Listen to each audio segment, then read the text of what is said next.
Welcome to Creating Stuff. I'm Jim. In this episode, this is another episode of my Inferno build. This is my 92 Toyota pickup that I'm building for myself. If this is the first video you've seen, I have plenty of videos that will show you how the truck got to the point where it is now.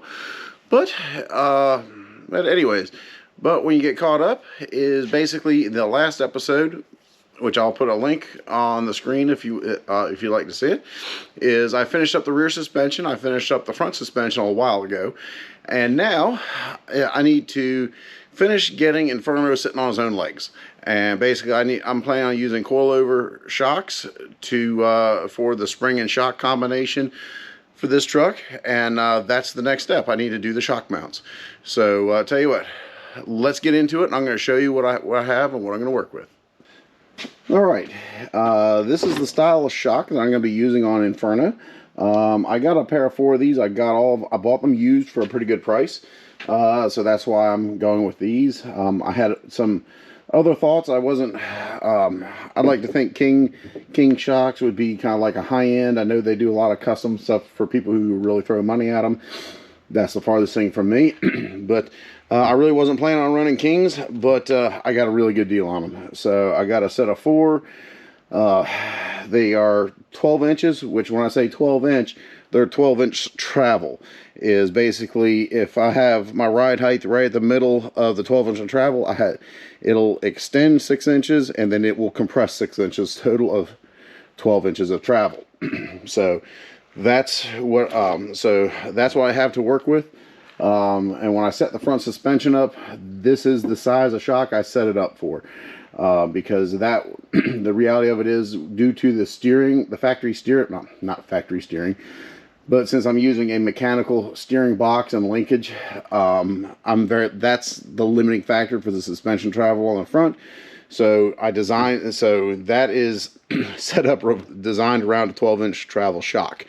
Now the rear suspension, it's getting a 12 inch shock because I got a really good deal on them. I could probably go 14. I could probably get more travel out of the rear, but I'm going to get what I'm going to get, which technically will be more than any other truck I've ever had. So I'm going to be good with this.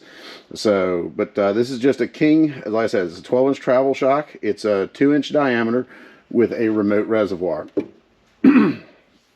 So I originally wasn't planning on going with a remote reservoir. I was planning on going with an emulsion, but you give me a good price, that's what I go with.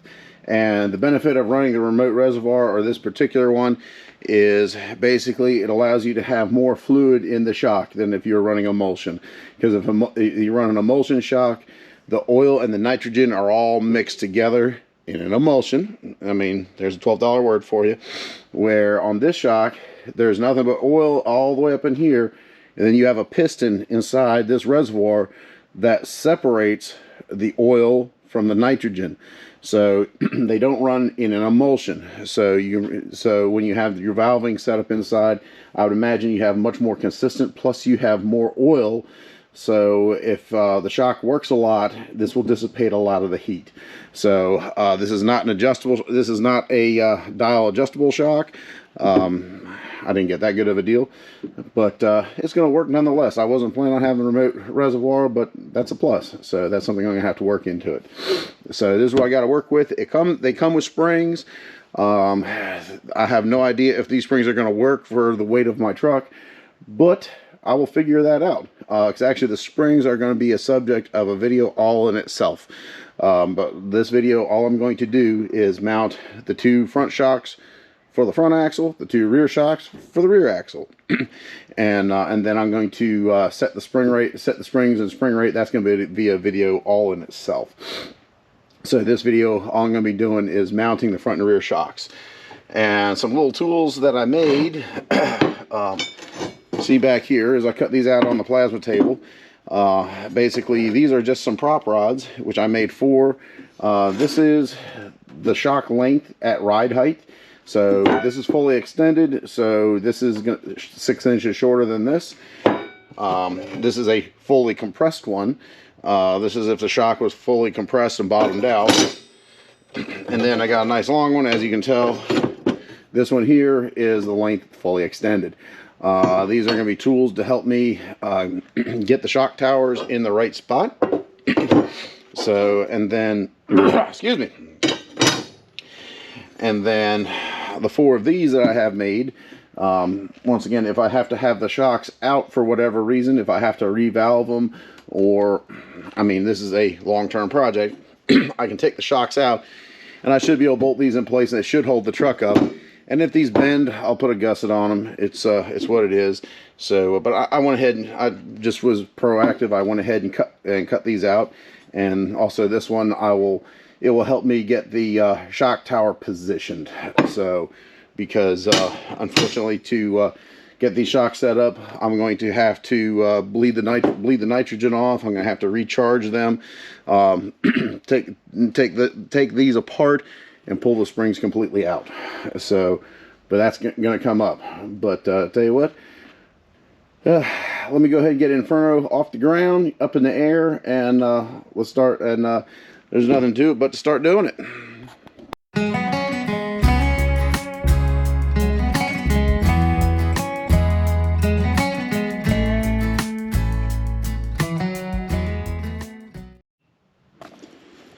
Alright, as you can see, I've got Inferno set back up on the rack. I've got my build stand table, got the stands holding the front axle up. I'm getting ready to cut my braces out, and these are those 2 rusty pieces of metal that were more or less holding the front axle in place, taking the place of shocks and struts. And basically, and what I'm going to do to mount them is right here, is I'm actually using a pre-made shock tower universal. And I mean, the truth of it is I had the capability of cutting my own, making my own, but sometimes, I hate to say this, why reinvent the wheel when somebody's already done it for you? So these things are only like $100, so they're cheap. So that's going to be the upper tower, and this is what I'm going to use for the lower mount. Once again, these are pre-made. These go down here in place. This is where the factory coil springs would have mounted on this F250 that the axle came out of. So going from here, and then that shock tower is going to go onto the frame right there. So what I'm going to do after I cut that brace out is I'm going to take my mock-up rods or prop rods, and basically I'm going to pin this to that mount and that, hold it in place, hopefully get it positioned, and then I'll mark this to cut the excess off. So tell you what, when I get all that taken care of, I'll bring you back, show you what it looks like. Alright, here is what I have mocked up so far. Once again, this prop rod, this is the ride height length of the shock. And the truck is currently set up at ride height, so this will actually go 6 inches up, 6 inches down. So this is looking halfway decent. It does have a fair amount of angle on this lower mount. Can address that if I have to. I think it should have enough flex, and the angle, I said, it is looking pretty good. And I think I'm just going to have to tack it in place and more or less get it truly mocked up and get a shock in there, see how that works. Now, the one thing I will point out is because of that body up there, I do need to lean that shock tower, and right behind that body is my steering shaft. So I gotta bring that out a little bit. So I'm gonna have to make some shim plates to go on the back side of this shock tower. All is gonna get welded in.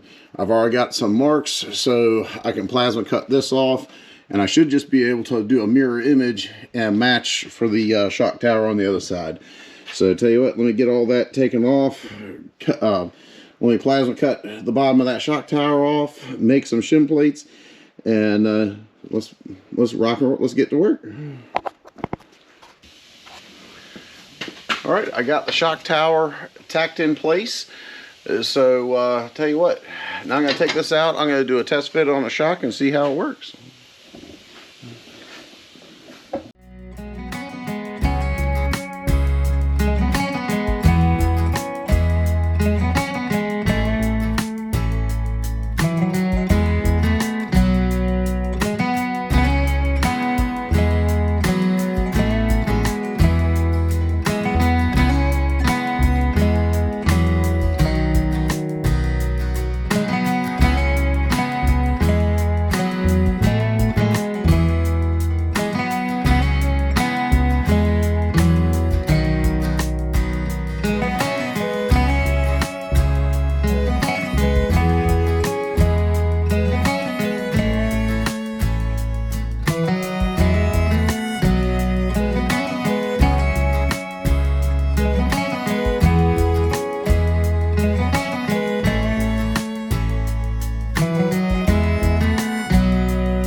Well, I think that's good enough. I'm going to give that a go and see if that works. So now I got to make the other side match this side.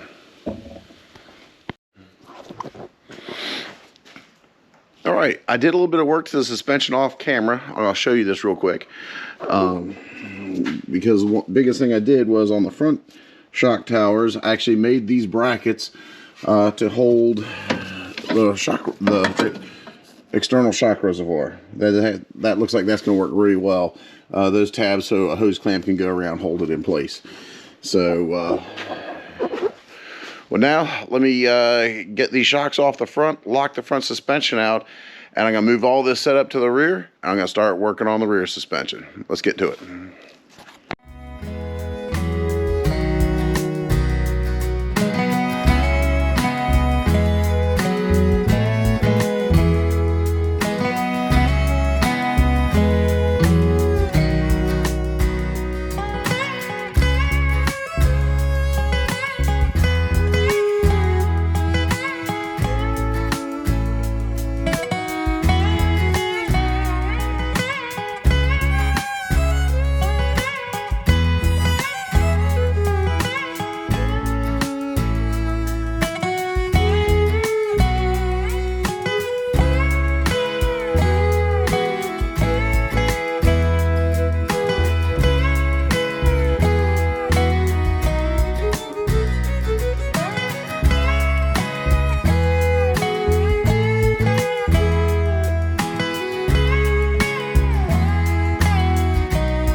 Alright, I've been doing a whole lot of figuring on the rear suspension for Inferno, and I think I got a working idea. I've done some mock-ups, some testing, and I think I'm just going to go for it. So these are the rear shock upper rear shock mounts. Those are the halves. This is kind of how it's going to look like when it's assembled. And basically, I'm going to cap that here, and I'll have an end cap that ties it all together. So I think I'm going to go ahead and tack these, or I'm going to go ahead and weld these together, tack them on the truck, set the shocks up, and give it a full-blown test. And these are my lower shock mounts. They might make sense when you see everything go together. So, but I got to use the shock to get those mocked up. Well, I'm going to give you a little footage of me welding all this stuff together. So cue the time lapse.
I've got everything tacked up so far.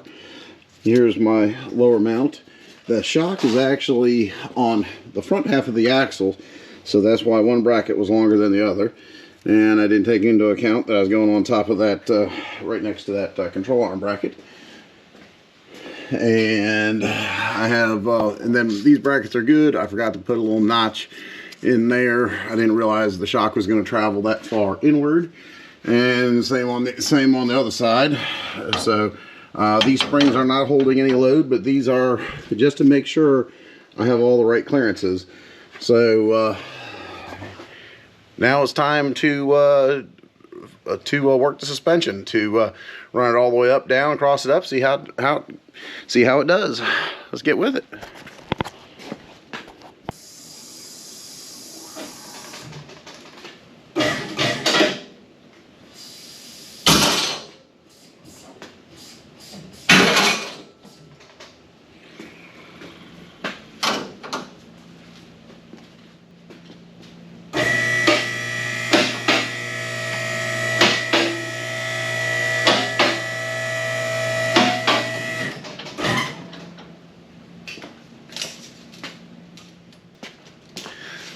That's not all the suspension travel, but it's pretty darn close.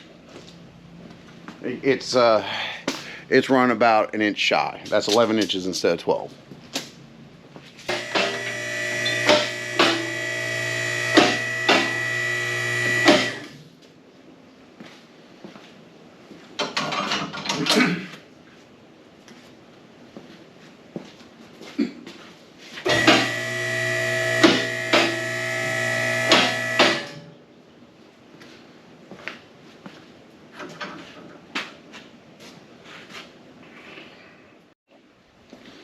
All right, here, taking a look at the suspension is all flexed out.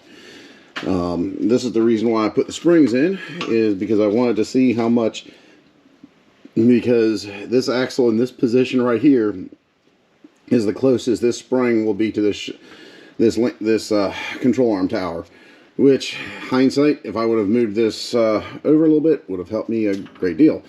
But it's still workable. There's still plenty of clearance in it. The reality of it is, although this is the maximum it'll travel, I could get more out of it if I had 14-inch long shocks and made a few other changes.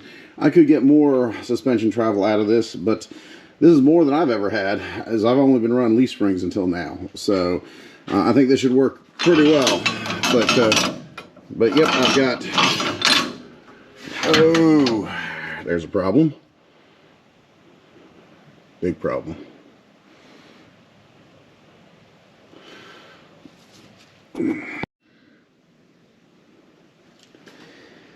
All right, I don't want to call it a small catastrophe, but I had a small catastrophe.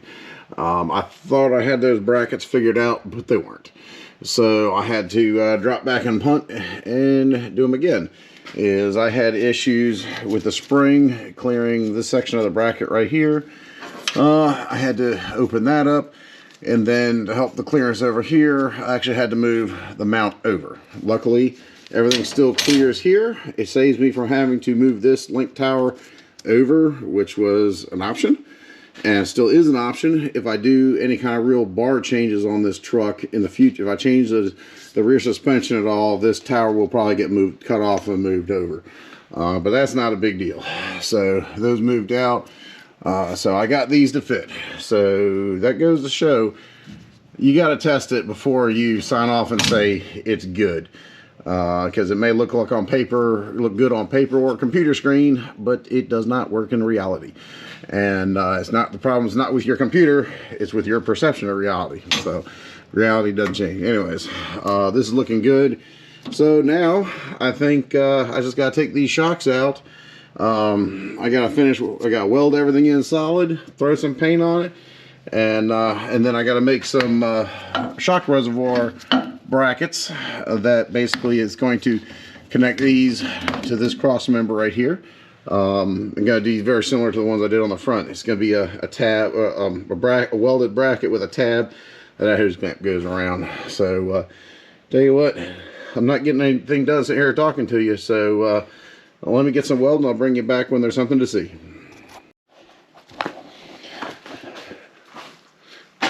All right, I am back, and when I did the front suspension, I kind of did this part off camera, so I figure I'll show you how I'll bring you along. I've got the rear suspension, all the shocks all mounted up. I've got them fitting right. I'm pretty happy with it. So now I just have to mount the remote reservoir for the coilover shocks, and this is what I got going on.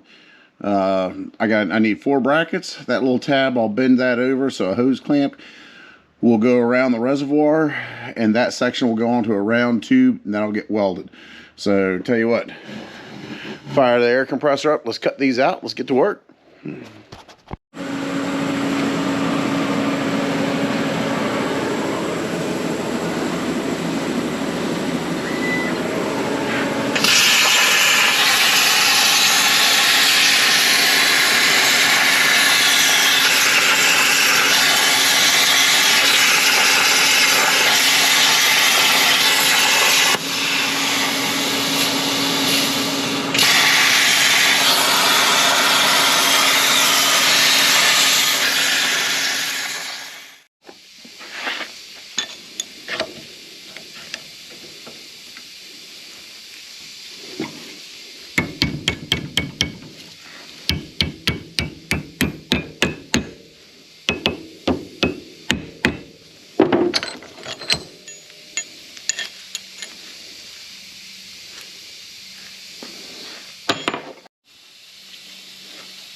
Well, and here is how this little bracket works. I hope you can see, is because that radius right there, I'm going to weld that on, and then on this hose clamp goes over and basically tightens down and holds it in place. So tell you what, I'm going to go ahead and weld these on, show you what it looks like. All right, I got a lot of work done in this episode. All the shock mounts, front and rear, are all made, are all mounted, painted. All the remote reservoirs for the coilover shocks, all those mounts are mounted, painted. This is great. You don't know how excited I am with the amount of progress that I'm getting. I'm getting to the point where I'm having trouble sleeping at night just because I'm so excited of this truck for everything that I'm doing. But Inferno still isn't quite sitting on his own legs yet. I still got one more thing to do before that can happen, and that is I have to do the measurements and run the numbers to put for the springs for this. So, but that's going to be for the next episode. So if you want to see how that's done and you're not subscribed to my channel, you might want to subscribe. Please like it if you liked it, and tell you what, until next time, be creative.